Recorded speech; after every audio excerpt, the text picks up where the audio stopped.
Hello? Welcome back to our channel. Today I'm going to show you how to change an employee's manager in QuickBooks Accountant. This is a quick process, and with just a few clicks, you'll have everything updated. Start by logging into your QuickBooks Online account. On the login page, select QuickBooks Online, then enter your username and password, and click Continue to access your account. Once you're logged in, go to the Employees section. Here you'll see a list of all your active employees. Find the employee who's a manager you need to update and click on their profile. On the employee's profile page, look for the Employment Details section.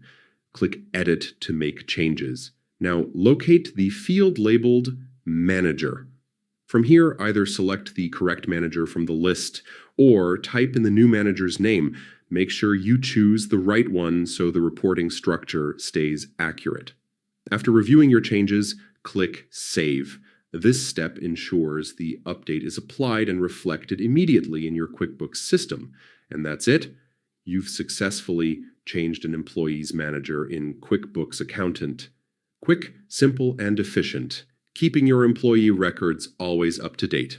Thanks for watching, and don't forget to like, share, and subscribe to our channel for more QuickBooks tips and tutorials.